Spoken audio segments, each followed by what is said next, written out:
అందరికీ నమస్కారం. ఈరోజు తిథులు వాటి ఫలితాలు ఏమిటో తెలుసుకుందాం. తిథులు మొత్తం 16.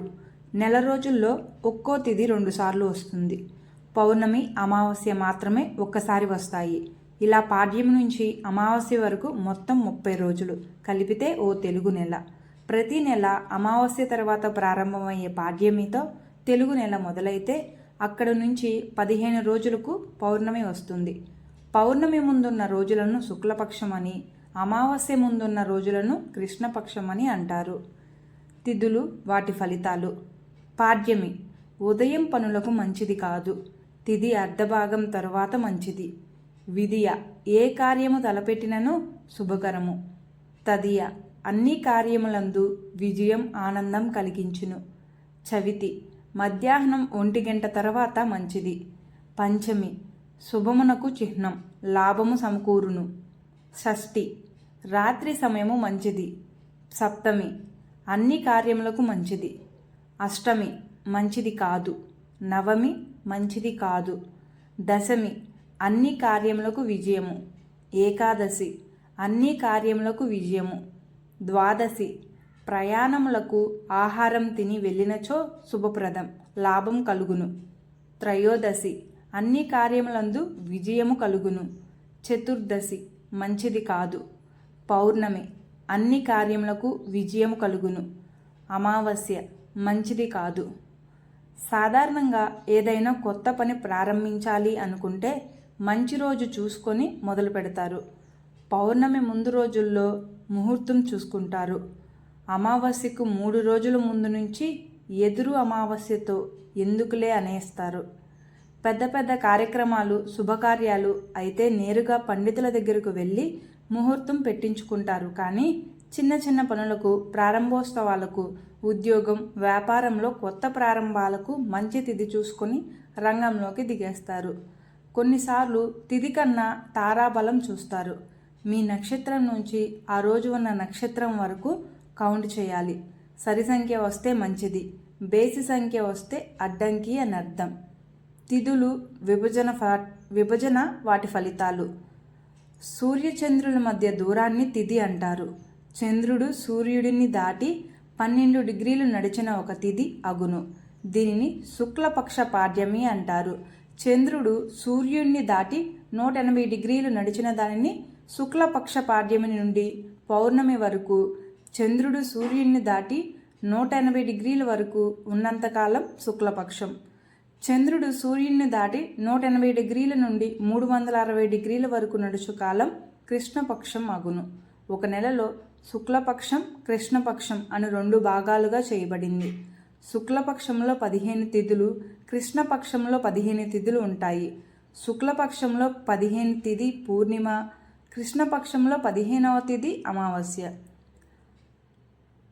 పాడ్యమి, షష్ఠి, ఏకాదశి తిథులను నంద తిథులు అంటారు. నంద తిథులు ఆనందాన్ని కలిగిస్తాయి. శిల్పం, యజ్ఞ యాగాది కర్మలకు, వివాహానికి, ప్రయాణానికి, కొత్త వస్త్రభరణములకు, వైద్యం, మంత్ర విద్యలు నేర్చుకున్నటకు నంద తిథులు పనికి వస్తాయి. తదుపరి భద్రతిథులు.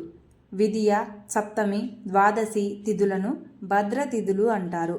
ఆత్మరక్షణ కలిగిస్తాయి.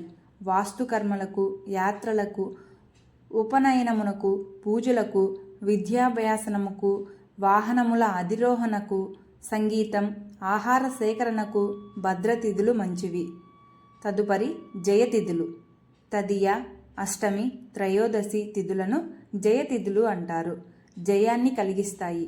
వివాహం, గృహప్రవేశం, విగ్రహ ప్రతిష్టలు, యుద్ధం, ఆయుధధారణం, అధికారులను కలవటం, విద్యార్హత పరీక్షలు వీటికి జయతిథులు మంచివి.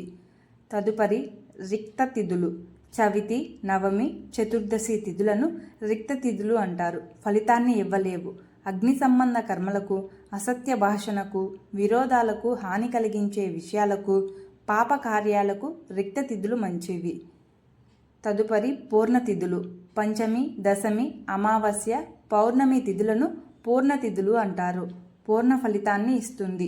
అమావాస్య ముందు పితృకర్మలను, మిగిలిన తిథుల యందు సకల శుభకార్యములను, వివాహం, ప్రయాణాలు, శాంతులు, పూర్ణతిథులు మంచివి, పౌర్ణమి యాత్రకు పనికిరాదు.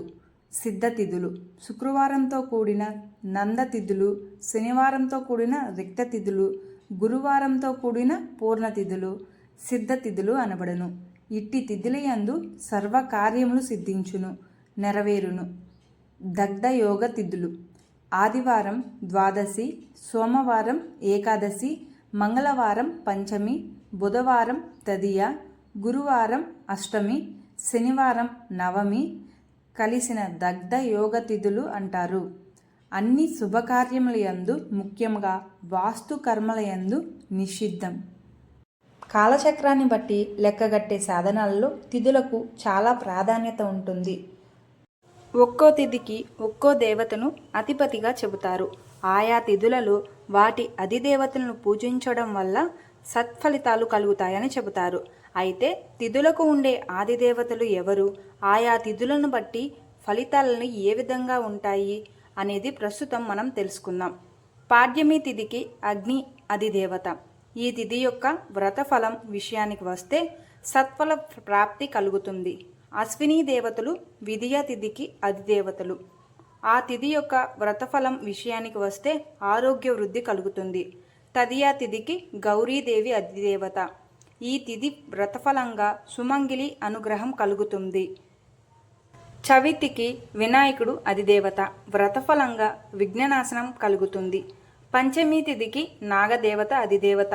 వ్రతఫలంగా వివాహం, వంశవృద్ధి కలుగుతుంది. షష్ఠీ తిథికి సుబ్రహ్మణ్యేశ్వరుడు అధిదేవత. వ్రతఫలంగా పుత్రప్రాప్తి కలుగుతుంది. సప్తమి తిథికి ఆదిత్యుడు అధిదేవత. వ్రతఫలంగా ఆయురారోగ్య వృద్ధి కలుగుతుంది. అష్టమి తిథికి అష్టమాతృకలు అధిదేవతలు. వ్రతఫలితంగా దుర్గతి నాశనం కలుగుతుంది.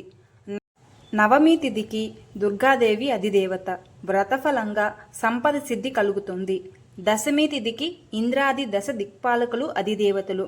వ్రతఫలంగా పాపసంహారం కలుగుతుంది. ఏకాదశి తిథికి కుబేరుడు అధిదేవత. వ్రతఫలంగా ఐశ్వర్య ప్రాప్తి కలుగుతుంది. ద్వాదశికి శ్రీ మహావిష్ణువు అధిదేవత. వ్రతఫలంగా పుణ్యం లభిస్తుంది. త్రయోదశి తిథికి ధర్ముడు అధిదేవత. వ్రతఫలంగా మనోవాంఛ సిద్ధి కలుగుతుంది. చతుర్దశికి రుద్రుడు అధిదేవత. వ్రతఫలంగా మృత్యుంజయత్వం వస్తుంది. పౌర్ణమి తిథికి చంద్రుడు అధిదేవత. వ్రతఫలంగా ధనధాన్య వృద్ధి కలుగుతుంది. అమావాస్య తిథికి అధిదేవత పితృదేవతలు. వ్రతఫలంగా సంతాన సౌఖ్యం కలుగుతుంది. తిథులు, వాటి ఫలితాలు, వాటి యొక్క అధిదేవతలు ఏమిటో ఈ వీడియోలో తెలుసుకున్నాం కదా. ఇంతటితో ఈ వీడియో సమాప్తం. తిరిగి మరొక మంచి వీడియోతో మళ్ళీ కలుద్దాం. అంతవరకు సెలవు. Thank you for watching.